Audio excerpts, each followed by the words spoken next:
out here on a roof replacement today. This is a unique one. It's a multi-story house, a beautiful property. It's got some unique different angles, a unique chimney that we got to deal with. This is John. John I consider my friend at this point. Exactly. And the story with John is I've been working with him for almost 5 years now on follow-up on this roof. And the roof was just, you know, it's kind of getting there, but then it just kept lasting. So we just stayed in touch and we're finally out here doing it. So yeah, I'm totally excited about getting it done. Yeah. What are you most concerned about on this thing? Well, you know, the age of it. Yeah. It was just the age, and it's like, you know, they last so long, you know, and it's just time to get done. Yeah. There's a couple little areas that were like starting to fail on it or whatever. But yeah. The biggest thing I'm concerned about when I get up there right now is that chimney and then the roof to wall details, specifically on that end where the water really, you know, hits it. And the backside, there's a whole dip. Like I had a repair, and then now it's like all soft in there. So that totally has to be. So there's going to be some lumber stuff. Yep. What's this dog's name? This is Rory. Rory. Okay, good. Rory, we're getting a new roof. We're getting a new roof. Look at how excited she is. All right, good. So excited could you get? Day one, we're tearing off. This project, you know, these guys are maniacs. They say, oh, we're going to get it done in a day. We're going to see. I think they're going to take 2 because of the details, but they're getting rip-off done. The equipter's going to come in handy, getting around to different angles on this thing. We'll get shots of that. But yeah, it's going to be a fun one, so I'm going to get up on there on the roof and check in on stuff with the guys.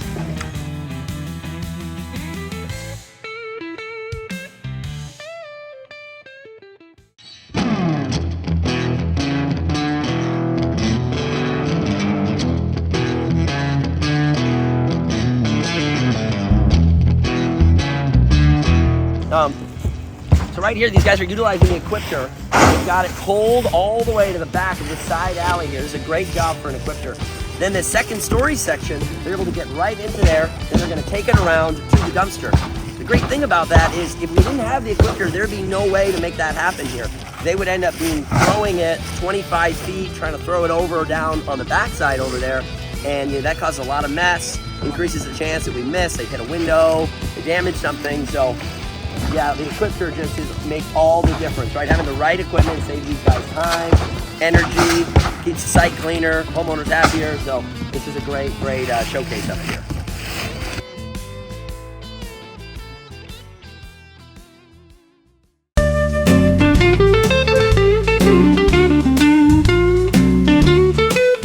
Feel like a little weaker. Oh, there's some bad wood. See that?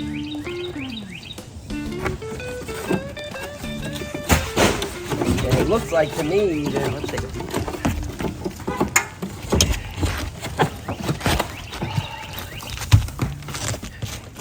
So this is like water rot right here over the years, and we can see that even the 2x4 or the 2x6 right there has been impacted also. So what the guys are gonna have to do is they're gonna have to take a new piece, probably about 6 foot long, and look, it goes all the way down. I can tell already. So what's going on there is that the roof to wall flashing was failing, right? I mean, because we can see the hole down that angle, all that. So they might even have to take a 16-foot piece of 2x6 and sister it all the way from top to bottom. And what they can do is they can sandwich one on either side if we have to also, just to really make that strong.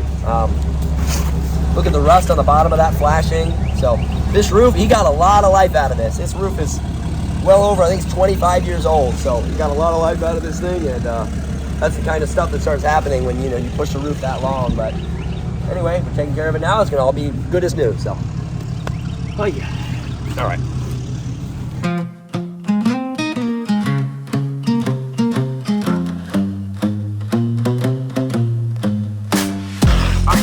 So this is another area, a roof to wall transition on the other side of the home, and we can see this wood. I mean, right here, just completely and utterly, destroyed over the years.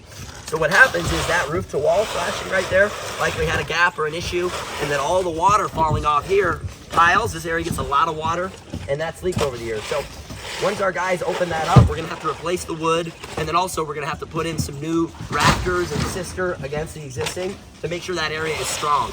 The other thing I'm going to recommend to the homeowner is installing a gutter along this piece of the second story, which will stop the water from uncontrollably water falling down and actually control it and let it go away. That way, that area doesn't have so much water flow. Another area of concern is this chimney flashing right here. So the width of this is over 24 inches. Since it's over 24 inches, we have to actually install what's called a cricket. So that's gonna be a piece of 2x that goes up like this, another one that goes like this, and like this. And that's gonna divert the water away from this back area. The unique thing is that this is hardy board here. So in order to do that, the guys are gonna have to make a nice cut in it. And it's gonna have to be a custom new flashing that goes in, and then a counter flashing that slides up behind there. We wanna keep behind the siding at all times. We don't wanna be on top of it. So that's gonna be some detail work for Armando and his team. I'm excited to see what it looks like when they're all said and done.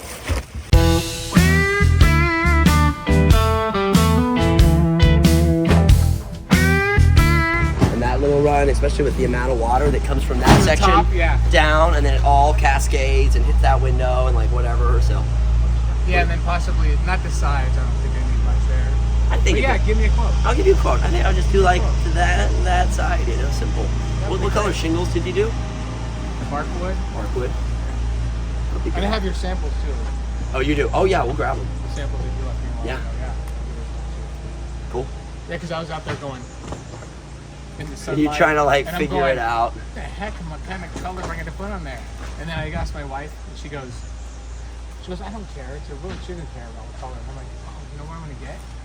I'm going to get. You know, it's funny how everyone. Pink and yellow would be like total. It's funny how everyone's different on that. 'Cause there's some people who like, man, the color of that roof. They're like. Oh yeah, and then bring the shingles up to the leaf. Oh, I've had them where like we've installed it, and then they're like, I'm not happy with it. We're just like, all right, bro, like I don't know what to do. Like, come on, you picked it, like, you know, and it's this whole weird thing. You run into it all. Oh yeah. If I could just clone you, I want to just clone you, and you're every customer. That would be great. You know? Well, I'd be a multi-millionaire by now if that were the case.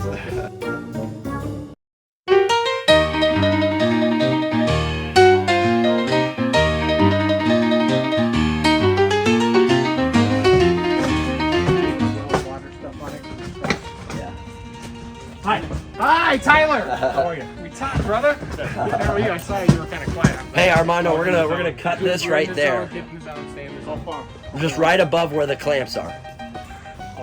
Yeah, just like right there. Boom, and then he's gonna get some caps that Tyler can put on there. Thank you, Old Roof. All right. Thank you, Old Roof, for protecting this man's home for 20 years. Thank you, Old Shingle Nail. Okay, that's weird. Thank you, Old Shingle. Okay. Thank you. I thought I was weird. Thank you, Sticky Stuff, for sticking on there while the wind was blowing and not having me have a problem in the middle of the storm. You should put it on your dinner tonight, and then when you say grace, you can, you know, have that. I should save this and like make a little and do a little ceremony and like bury it out in the backyard, like my old roof.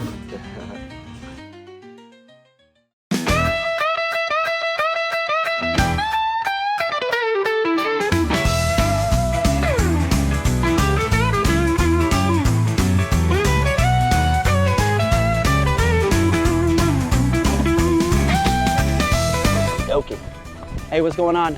Day 3 of this project, so we just wrapped it up essentially. The job is done, cleanup is done.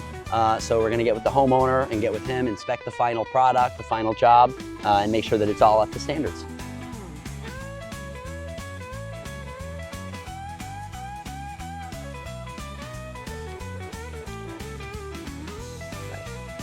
Maybe that one will work. Hey, how's it going? Hey, I'm Robin. I'm looking for John. Did your guys' roof? Oh, he's going around the back. What's your name? Riley. Riley. Good to meet you. John's your dad? No, it's my grandpa. It's your grandpa. Okay. Fine. Thank you.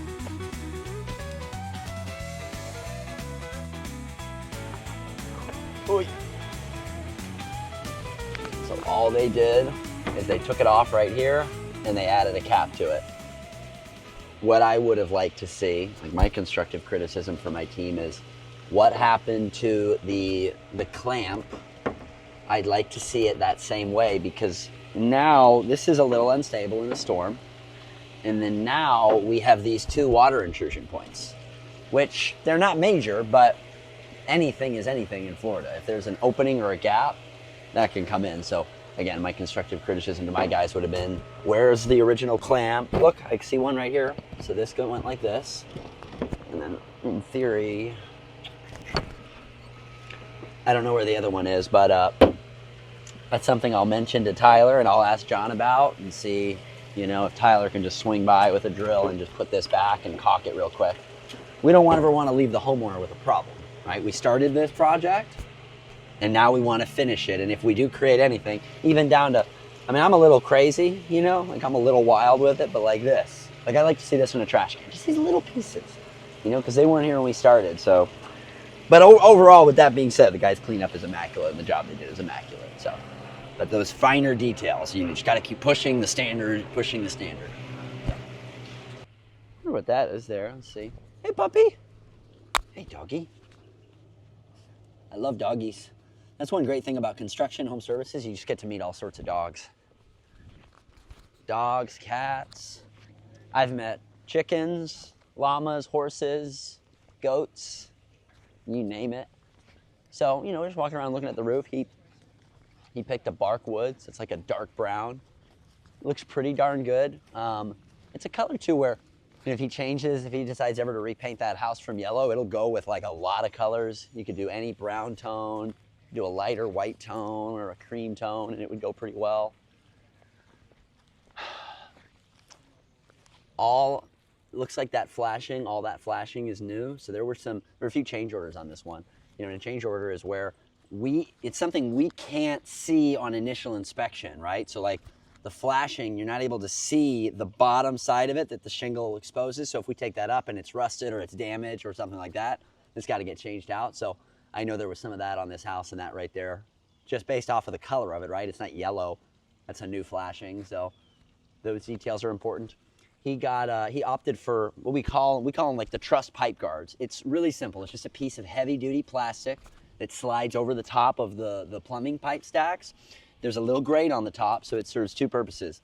Purpose number one, critters and such can't crawl in, so that's helpful. But then the bigger thing here in Florida is they can't chew at the lead and damage it because they actually like lead and they'll chew at it. And then if they do that, it'll create a gap and water can get in there. So they're not going to chew at that plastic. They're just not going to. And even if they tried to, they wouldn't find success.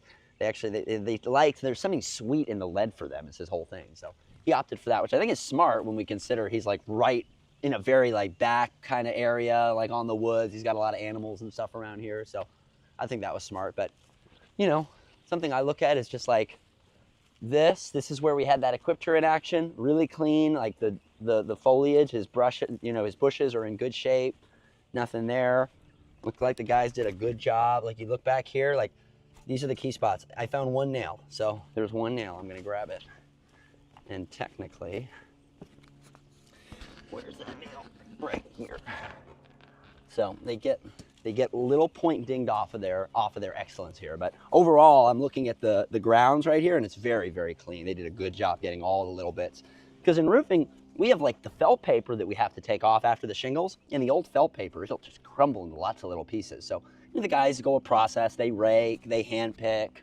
It's just a process to get it as clean as we can. We want it back to basically when we started. So with that being said, for the most part, I mean, their cleanup work is really, really good. Now I gotta wash it. Now, is it okay for me to spray the, I might not use the 30-minute stuff. Spray which? Bleach. The shingles? Yeah, if I spray the house.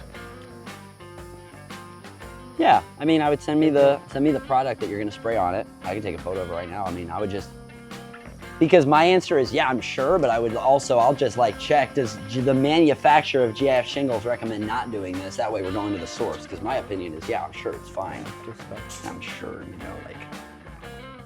But it's got bleach in it. Yeah, I'll just ask the GIF manufacturer's rep, like, hey, is there any negative to doing this? I mean, the only thing we don't want to do is we want to do anything that would make like granular the problem. Well, yeah, that would make granular loss happen quicker, you know? Yeah. Which I don't think it would, but how often do you spray it? Maybe once a year. Oh, yeah. Like I want to do the siding and I can pressure wash it, but Yeah. you got to put something on there. And they have some specific like roof cleaners. I don't know if the roof cleaner would work on the siding too or whatever. Right. Yeah. And look. See?